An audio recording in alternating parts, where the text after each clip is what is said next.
Très souvent, quand des étrangers arrivent en France, ils veulent communiquer avec des Français.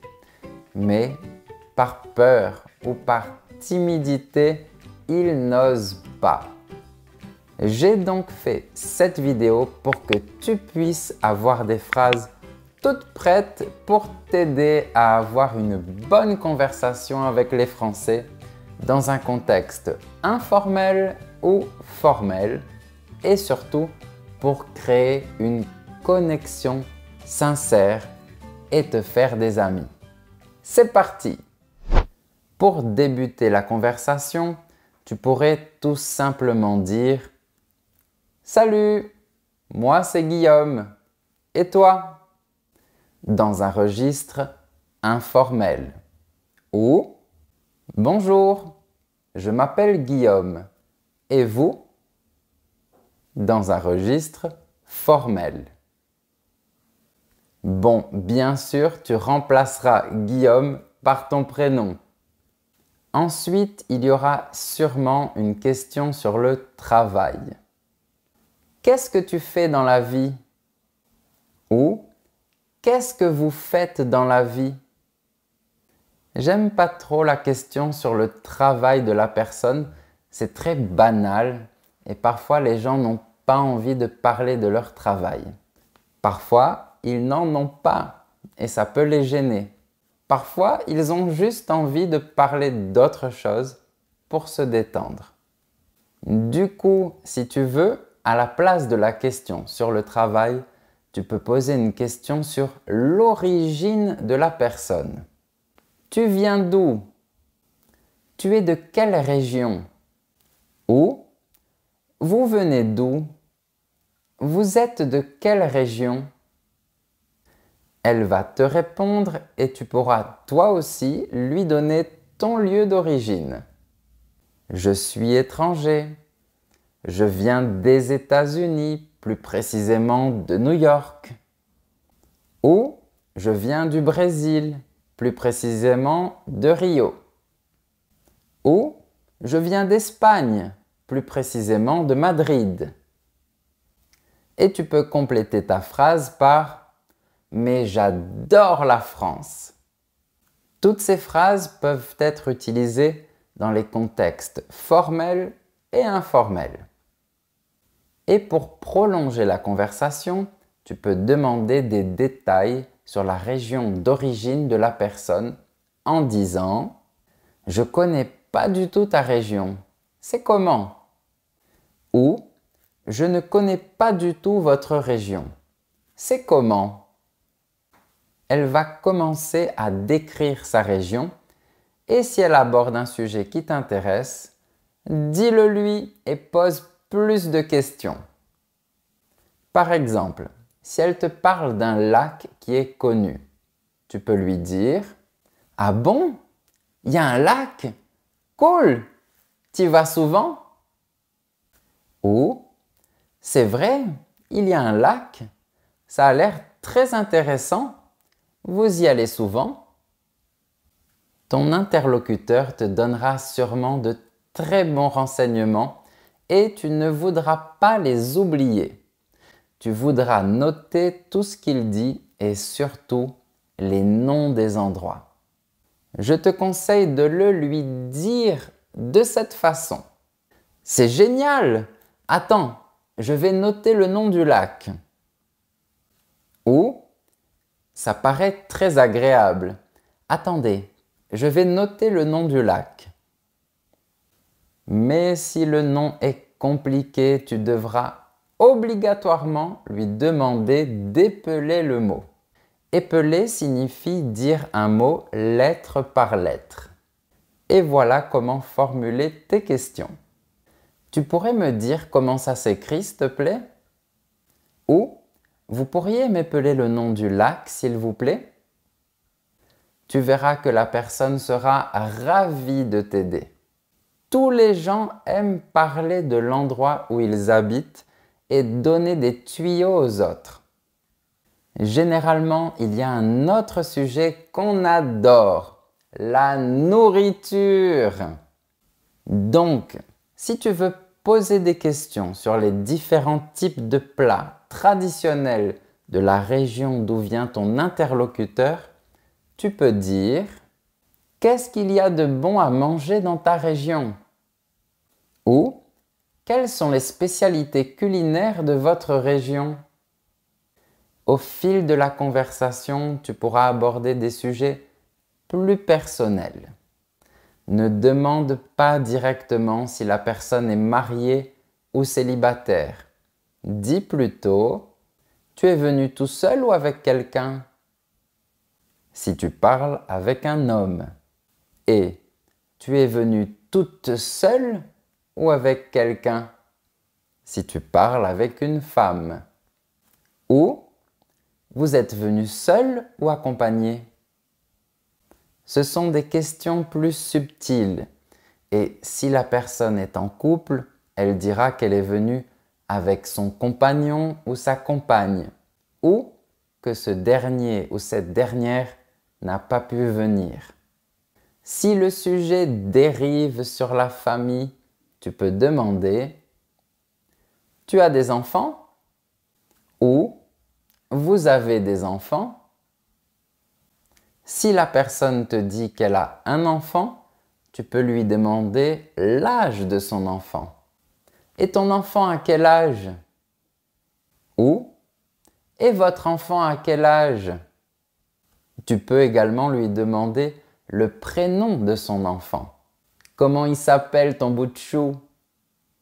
C'est une manière affectueuse et familière de parler d'un enfant. Ou de manière plus formelle, quel est le prénom de votre enfant? N'oublie pas de préciser que le prénom de l'enfant est beau, si tu le penses vraiment, bien sûr. Les parents sont toujours fiers des prénoms qu'ils choisissent. Si les prénoms choisis ne sont pas à ton goût, ne dis rien. Si tu préfères poser des questions moins personnelles, tu peux aussi demander à ton interlocuteur s'il a des loisirs particuliers ou un sport qu'il pratique. Tu pourras poser ce genre de questions. Qu'est-ce que tu fais pendant ton temps libre? Tu fais du sport? Ou comment est-ce que vous occupez votre temps libre? Vous pratiquez un sport? N'oublie pas de demander plus de précision. Si la personne pratique un sport ou qu'elle joue d'un instrument, ça signifie qu'elle y consacre du temps et qu'elle aime ça. Tu pourrais lui demander si c'est une activité récente ou non. Voilà comment faire. T'en fais depuis longtemps? Ou vous le pratiquez depuis longtemps? Tu peux aussi vouloir changer, interrompre ou revenir sur un sujet. Dans ce cas, tu pourrais dire « Excuse-moi, je te coupe, mais je voulais te demander… » ou de manière plus formelle. « Excusez-moi, sans vouloir vous interrompre, je voulais vous demander… » D'ailleurs, sans vouloir interrompre notre cours, si tu aimes cette vidéo, n'oublie pas de mettre un j'aime et de t'abonner. Mais on continue. Si tu vois que la personne n'a pas aimé une chose que tu as dite, excuse-toi. Ça arrive, c'est humain.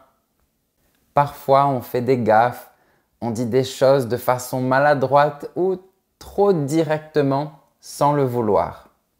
S'excuser est une preuve d'intelligence sociale. Même si tu penses que ce que tu as dit n'était pas très grave, si la personne l'a mal pris, excuse-toi pour éviter tout conflit et pour continuer une bonne conversation. Tu pourrais dire « Excuse-moi, ce n'est pas ce que je voulais dire. Je pense que je me suis mal exprimé, pardon. » Ou « Excusez-moi, ce n'est pas ce que je voulais dire, je pense que je me suis mal exprimé, pardon. » Écoute bien la différence. Informel, excuse-moi. formel, excusez-moi. Si tu vois que la personne ne te comprend pas parce que tu as un accent ou parce que tu ne trouves pas les mots exacts pour exprimer ta pensée, tu peux lui dire des phrases comme « Si tu as du mal à me comprendre, n'hésite pas à me faire répéter. Pas de souci. » Ou « Si vous ne me comprenez pas, n'hésitez pas à me faire répéter. Ça ne me dérange pas. » Mais si tout se passe très bien et que tu apprécies la personne avec qui tu parles, n'hésite pas à le lui dire. Très souvent, les gens ne disent pas les choses positives. Tout le monde adore entendre des choses positives. Mais attention, ça doit être sincère. Sinon, ne dis rien. Mais si tu parles avec la personne et qu'elle est très sympathique, tu peux lui dire « T'es super sympa, je suis content de faire ta connaissance. » Ou « Vous êtes très agréable, je prends beaucoup de plaisir à vous connaître. » Et si la personne te fait également des compliments, il faut la remercier correctement et dans les yeux avec des formules du genre « Ah ben ça, c'est super gentil, merci beaucoup » ou « C'est vraiment gentil, je vous remercie ». Si tu veux revoir la personne pour mieux la connaître et pour continuer la conversation un autre jour, tu peux lui dire « Ce serait cool qu'on se fasse un truc ensemble, un de ces quatre. Ça te dirait ?» Ou « Je serais ravi qu'on organise quelque chose ensemble un jour. Ça vous dirait ?» Un de ces quatre, c'est une expression informelle pour dire « un jour ». Et enfin, si tu vois que la personne a également envie de mieux te connaître, tu peux lui demander son numéro de téléphone comme ça. Du coup, je te laisse mon numéro si tu veux. C'est le 01 02 03 04 05. Et le tien, c'est quoi? Ou, alors, je vous laisse mon numéro si vous le souhaitez. C'est le 01 02 03 04 05. Et le vôtre, c'est le... Voilà! Maintenant, tu peux avoir une super conversation avec les Français. Et si tu hésites entre tu et vous, que tu ne sais jamais si la situation est formelle ou informelle, j'ai déjà fait une vidéo qui explique tout ça. Je te laisse le lien dans la description. Mais dans tous les cas, n'oublie pas que même si ton dialogue n'est pas parfait, ce sera une évolution et un apprentissage. Tu vas apprendre de nouveaux mots, connaître de nouveaux endroits, de nouveaux plats, mais le plus important, c'est que tu pourras découvrir une personne et tout son univers. De mon côté, j'étais très content de partager tout ça avec toi. Et si tu n'es pas encore abonné à ma chaîne, fais-le dès maintenant, sans oublier d'appuyer sur la cloche pour recevoir toutes les notifications. À très bientôt!